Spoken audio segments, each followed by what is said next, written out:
நேற்று நைட்டு மீண்டும் ஒரு எக்ஸ்பிரஸ் ரயில் விபத்துக்குள்ளாயிருக்கு. அந்த எக்ஸ்பிரஸ் ரயிலில் 20 பெட்டிகள் தடம் புரண்டு இருக்கு. மொத்த ரயிலே தடம் புரண்டுட்டுன்னு சொல்லலாம். கடைசியில் 2 பெட்டிகள் மட்டும்தான் மிச்சம் இருக்கு.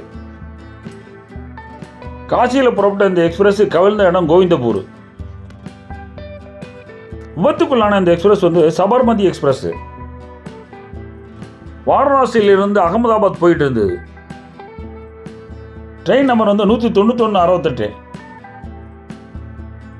நேற்று கான்பூர் சென்ட்ரல் வரும்போதே 1 ஹவர் லேட்டு. நைட்டு 2 மணிக்கு தான் கான்பூர் சென்ட்ரலில் விட்டுருக்கு. கான்பூர் பீம்சன் பிளாக் செக்ஷனில் தான் இந்த விபத்து நடந்திருக்கு. கான்பூர் சென்ட்ரல் ஸ்டேஷனில் ட்ரெயின் தாண்டோடனே கான்பூர் குட்ஸ் மார்ஷலிங் யார்டு வரும் ஃபஸ்ட்டு. அடுத்து ஜூகி அவுட்டர் கேபின் வரும். அதுக்கு பிறகு தான் கோவிந்தபுரி வரும். இதுதான் விபத்து நடந்த இடம். இதுக்கு அடுத்து ஹோல்டிங் லைன் ஒரு ஹால்ட் ஸ்டேஷன். அதுக்கு பிறகு தான் பிம்சன்கிற பிளாக் ஸ்டேஷனு. விபத்து நடந்த இடம் நார்த் சென்ட்ரல் ரயில்வே, உத்தரப்பிரதேச மாநிலம். குறுக்க கிடந்த ஏதோ ஒரு கனமான இரும்பு பொருள் இன்ஜினில் மோதினுச்சு அப்படின்னு லோகோ பைலட் ரிப்போர்ட் பண்ணியிருக்காரு. அதனால் இன்ஜினுடைய கேட்டல் கார்டும் டேமேஜ் ஆகிருக்கு அப்படின்னு ரிப்போர்ட் பண்ணியிருக்காரு. அதில் மோதின பிறகு தான் இன்ஜினுடைய வீல் தடம் புரண்டு கீழே இறங்கிடுச்சு அப்படின்னு சொல்லியிருக்காரு. நார்த் சென்ட்ரல் ரயில்வேனுடைய CPRO, chief public relation officer Shashikant Tripathi, அவரும் இந்த விஷயத்தை இன்னைக்கு காலையில் மீடியாக்களில் உறுதிப்படுத்தியிருக்காரு. ஏன்னா அதிர்ஷ்டவசமாக எல்லா பெட்டியிலுமே ட்ராக்கை விட்டு இறங்கி அப்படியே நின்றுட்டு எதுவுமே கொடசாயலை.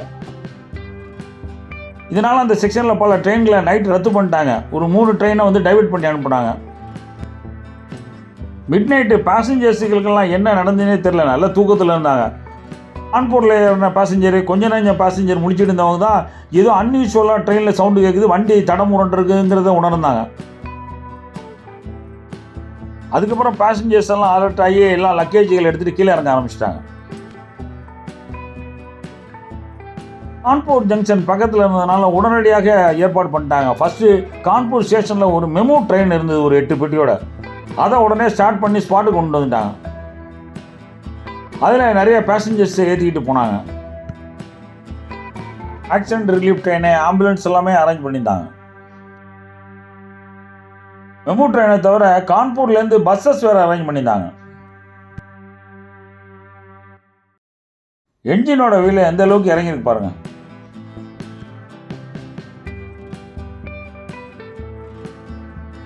என்ஜின் வீலோட சைடு போர்ஷன்லாம் டேமேஜ் பண்ணியிருக்கு. ஜல்லிக்கற்களை எல்லாம் பேர்த்து விசிறி அடிச்சிருக்கு. இன்ஜின்ல எல்லாம் ஜல்லிக்கற்கள் கிடக்குது. பேக்கிங் பக்கத்தில் பெரிய இரும்பு ராடு இருக்கு, ரயில் துண்டு மாதிரியே இருக்கு பார்க்கறதுக்கு. தடமுரண்ட சபர்மதி எக்ஸ்பிரஸினுடைய இன்ஜினுக்கு பக்கத்திலேயே அந்த ராடு ட்ராக்ல சைடில் கிடக்குது. அதை இப்போ காமிச்சிருக்கேன் பாருங்க. இந்த ரயில் விபத்துக்கு சதி காரணமாக இருக்கலாம் அப்படின்னு ரயில்வே போலீஸும் உத்தரப்பிரதேசத்தினுடைய இன்டெலிஜென்ஸ் பிரான்ச்சும் வழக்கு பதிவு பண்ணி விசாரணையை துவக்கியிருக்கிறாங்க. சும்மா போகும்போதே கவுருது, இது வேறையா?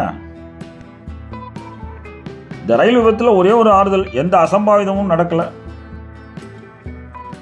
ரயில்வே அரேஞ்ச் பண்ண பஸ் இதுதான். இதில் தான் பயணிகள்லாம் இறங்கி கான்பூர் புறப்பட்டு போனாங்க பல பேர். ரயில்வே துறையும் விசாரணைக்கு உத்தரவிட்டிருக்கு. காசியில் புறப்பட்ட எக்ஸ்பிரஸ் கோவிந்தபுரியில் கவுந்தது மனசுக்கு வேதனையாக தான் இருக்குது. ரயில் விபத்துக்கு வர வர அளவே இல்லாமல் போயிடுச்சு. போங்க. இந்த வீடியோ பிடிச்சிருந்தா லைக் பண்ணுங்கள், மறந்து நம்ம சப்ஸ்கிரைப் பண்ணுங்கள், ஷேர் பண்ணுங்கள். வணக்கம்.